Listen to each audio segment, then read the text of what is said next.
तो आज हम इस वीडियो में हम लोग जो है जीवद्रव्य को पढ़ेंगे। जीवद्रव्य क्या होता है?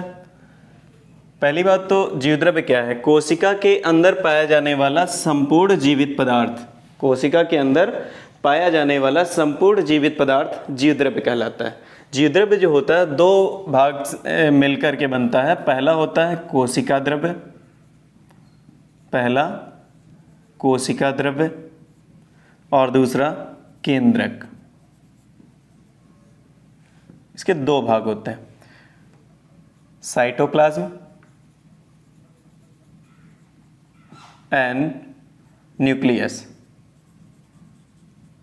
ठीक है, कोशिका द्रव्य और केंद्रक। तो ये जो कोशिका द्रव्य और केंद्रक, इन दोनों को सम्मिलित रूप से हम क्या कहते हैं? जीवद्रव्य कहते हैं। जैसे ये सपोज दैट ये कोई सेल है, ये, और बीच में एक केंद्रक पाया जा रहा है, इसमें ये न्यूक्लियस है, ये इधर साइटोप्लाज्म है। पूरा ये साइटोप्लाज्म इसमें भरा हुआ है, मैट्रिक्स। अब अगर हम इसको सिर्फ इतने को अगर हम देखते हैं तो ये साइटोप्लाज्म है, कोशिका द्रव्य है, और ये केंद्रक है। अगर पूरा जितना भी जीवित पदार्थ इसके अंदर जो मौजूद है उसे हम क्या कहेंगे? जीवद्रव्य कहते हैं। मीन्स जीवद्रव्य को क्या कहेंगे? कोशिका के अंदर पाया जाने वाला संपूर्ण जीवित पदार्थ, कोशिका द्रव्य और न्यूक्लियस सहित संपूर्ण जीवित पदार्थ क्या कहलाएगा? जीवद्रव्य कहलाता है। जीवद्रव्य दो भाग होते हैं इसके, पहला कोशिका द्रव्य और दूसरा केंद्रक। पहली बात तो इसको हम पढ़ेंगे कि जो है जीवद्रव्य जो होता है इसके भौतिक गुण क्या होते हैं। फिजिकल प्रॉपर्टीज ऑफ प्रोटोप्लाज्म, ये कौन कौन सी होती हैं? फिजिकल प्रॉपर्टीज ऑफ प्रोटोप्लाज्म ये क्या होती हैं देखेंगे।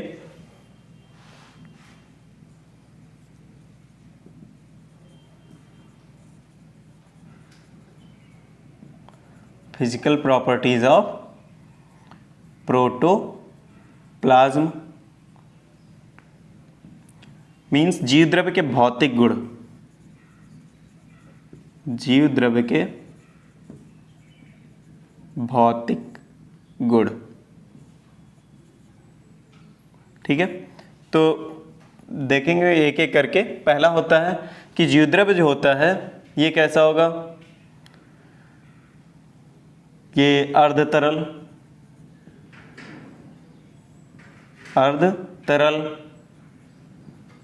जेलीनुमा, पारदर्शक, चिपचिपा पदार्थ होता है। पारदर्शक चिपचिपा पदार्थ होता है। ठीक है, दूसरी बात, ये अनेक स्वरूपों में पाया जाता है या अनेक रूपों में पाया जाता है। जैसे कौन कौन से रूप? तो दानेदार, तंतुमय और जालीदार आदि स्वरूपों में पाया जाता है। अगला क्या होता है कि ये बाह्य उद्दीपनों के प्रति संवेदनशील होता है। बाह्य उद्दीपनों के प्रति संवेदनशील होता है। संवेदनशील होता है। ये अनेक प्रावस्थाओं में, या हम कह लें दो प्रावस्थाएं इसकी, एक तो होती है सॉल, दूसरी जेल। ये दो प्रावस्थाओं में पाया जाता है, सॉल और जेल। दोनों प्रावस्थाएं एक दूसरे में बदलती रहती हैं। दोनों प्रावस्थाएं एक दूसरे में बदलती रहती हैं। सॉल जेल में, जेल सॉल में, ये दोनों प्रावस्थाएं एक दूसरे में क्या होती हैं? चेंज होती रहती हैं। ठीक है, तो इसकी जो क्या हो जाती हैं? ये फिजिकल प्रॉपर्टीज हो जाती हैं। नेक्स्ट इसके बाद हम पढ़ते हैं chemical composition of protoplasm. Chemical composition of protoplasm मतलब इसका रासायनिक जो संगठन होता है वो क्या होता है, इसमें कौन कौन से जो है रासायनिक पदार्थ इसमें पाए जाते हैं, तो ये हम देखेंगे केमिकल कंपोजिशन ऑफ प्रोटोप्लाज्म। तो केमिकल कंपोजिशन में क्या क्या होता है? केमिकल कंपोजिशन ऑफ प्रोटोप्लाज्म, इसमें वाटर, लिपिड, प्रोटीन,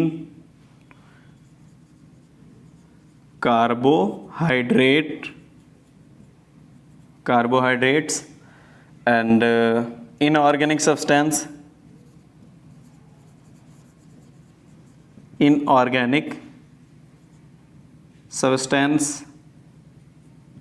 और RNA DNA। देखिए वाटर हिंदी में इसे हम, जैसे जल है तो ये कितना होता है, 90% होता है, ठीक है। लिपिड जो होगा ये 1% होती, प्रोटीन 7% और कार्बोहाइड्रेट 2%। इनऑर्गेनिक सब्सटेंसेस जो होते हैं ये 1% होते हैं। कितने होंगे, 1% इनऑर्गेनिक सब्सटेंसेस होते हैं। अगला आरएनए जो होता है 0.7% होते हैं और जो डीएनए है वो 0.4% होते हैं। ये केमिकल कंपोजिशन होता है प्रोटोप्लाज्म का। इसमें मतलब जल जो होता है वो 90% होता है, भाग जल होता है। लिपिड जो होती है वो 1% होती है और प्रोटीन जो होती है वो 7% है। कार्बोहाइड्रेट जो है 2% है। इनऑर्गेनिक सब्सटेंसेस का मतलब अकार्बनिक पदार्थ, अकार्बनिक पदार्थ जो होते हैं वो 1% होते हैं। आरएनए 0.7% और डीएनए जो होता है 0.4% होते हैं, ठीक है। तो ये केमिकल कंपोजिशन ऑफ प्रोटोप्लाज्म कहलाता है। इसके बाद हम इसके अगर भाग को देखते हैं कि इसके कौन कौन से भाग होते हैं, तो वो देखा था अभी हमने, साइटोप्लाज्म और न्यूक्लियस, 2 भाग होते हैं प्रोटोप्लाज्म के। इसको बहुत ही शॉर्ट में देखेंगे। साइटोप्लाज्म कोशिका द्रव्य, साइटोप्लाज्म या कोशिका द्रव्य, कोशिका द्रव्य ये क्या होता है, मतलब इसको हम कैसे डिफाइन करेंगे। देखिए कोई भी सेल है, ये न्यूक्लियस है और ये इसमें साइटोप्लाज्म है पूरा। तो इसको अगर डिफाइन करना है तो आराम से हम इसकी डेफिनेशन दे देंगे। क्या होगी, कोशिका के अंदर पाया जाने वाला तरल मैट्रिक्स, वह तरल मैट्रिक्स जो कोशिका कला के द्वारा चारों ओर से घिरा रहता है और केंद्रक को चारों ओर से घेरे रखने का कार्य करता है। देखिए ये अगर न्यूक्लियस है बीच में तो इसके चारों तरफ साइटोप्लाज्म होता है। तो वह तरल मैट्रिक्स जो केंद्रक को चारों ओर से घेरे रखता है तथा स्वयं कोशिका कला के द्वारा घिरा हुआ होता है, उसे हम क्या कहते हैं, कोशिका द्रव्य कहते हैं। उसे क्या कहेंगे, कोशिका द्रव्य कहते हैं, साइटोप्लाज्म कहते हैं, ठीक है। अब इसमें होता क्या है, इसमें देखिए सेल ऑर्गेनेल्स पाए जाते हैं, मीन्स जो है कोशिकांग पाए जाते हैं। कौन कौन से कोशिकांग होते हैं, ये देखिए एंडोप्लाज्म, जैसे इसमें राइबोसोम है, राइबोसोम, गोल्जी काय, गोल्जी बॉडी, माइटोकॉन्ड्रिया,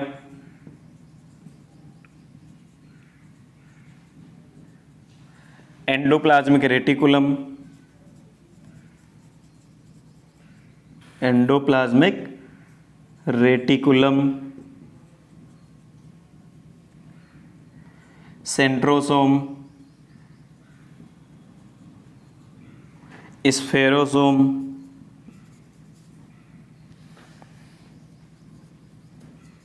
स्फेरोसोम ETC, ठीक है। अभी इसमें प्लास्टिड्स भी होते हैं, क्या होंगे, प्लास्टिड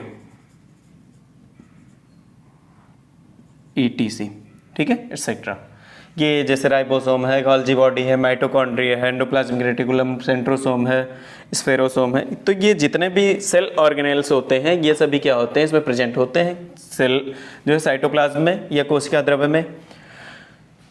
अगला हम केंद्रक को पढ़ते हैं। अगला क्या होगा भाग, केंद्रक है। केंद्रक या न्यूक्लियस। तो न्यूक्लियस जो होता है इसके 4 पार्ट्स होते हैं।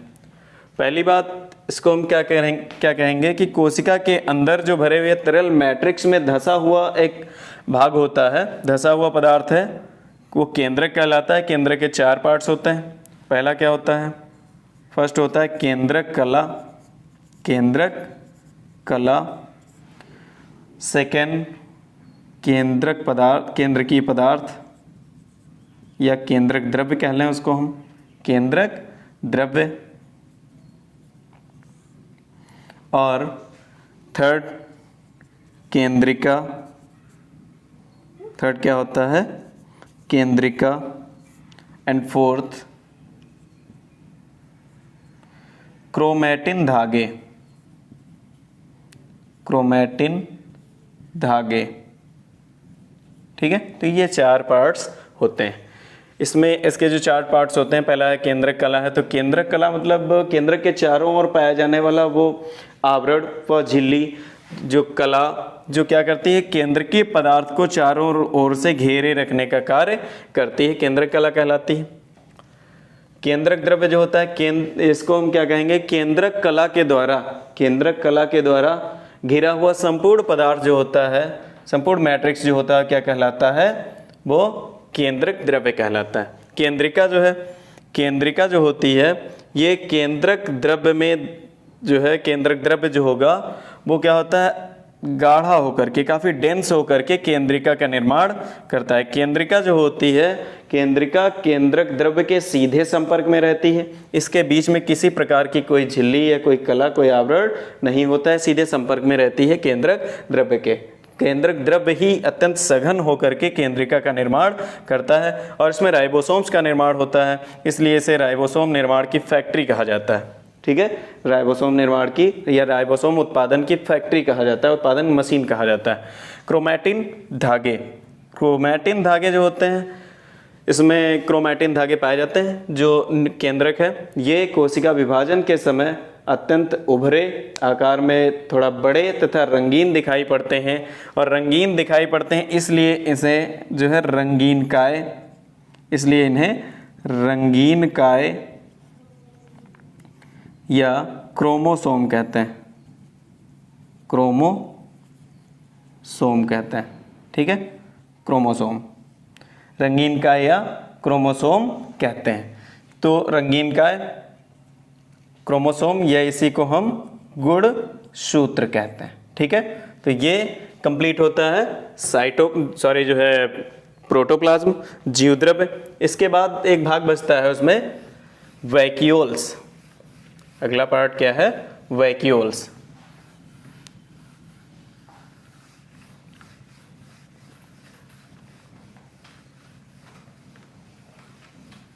देखिए वैक्यूल्स,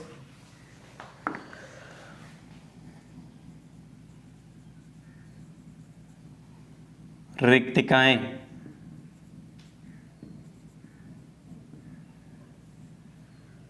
वैक्यूल्स क्या होते हैं, रिक्तिकाएं जो होती हैं ये कोशिका के अंदर जो है कुछ जो है थैलीनुमा संरचनाएं पाई जाती हैं जिन्हें हम रिक्तिकाएं कहते हैं।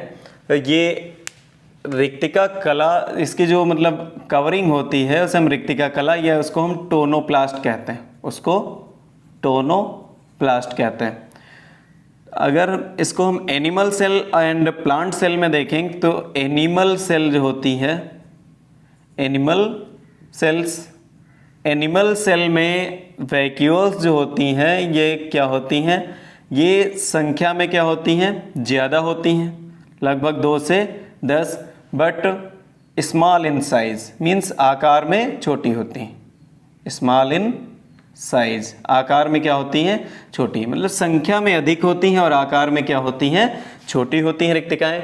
और दूसरा, अगर प्लांट सेल में देखा जाए, प्लांट सेल में जस्ट अपोजिट है, इनमें संख्या 1 या 2 होती है, but large in size, large in size, आकार में बड़ी होती हैं। देखिए प्लांट सेल में जो वैक्यूल्स होंगी वो संख्या तो उनकी कम होगी, या तो या 1 होगी या 2 होंगी, बट ये आकार में क्या होंगी, बड़ी होंगी। एनिमल सेल में इनकी संख्या जो होती है 2 से 10, मीन्स संख्या में अधिक होती हैं और आकार में क्या होती हैं, छोटी होती हैं। वैक्यूल्स जो होती हैं इनके अंदर जो भरा हुआ, जो रिक्तिका के अंदर जो भरा हुआ पदार्थ होता है वो भी क्या करता है, कोशिका को स्फीति प्रदान करता है, कोशिका को स्फीति प्रदान करता है और अगला इसमें जो भरा हुआ कुछ वर्णक है या कुछ रंगीन पदार्थ जो होता है वो क्या करता है कि पुष्पों को या फलों को आकर्षक रंग प्रदान करने का कार्य करता है। थैंक्स।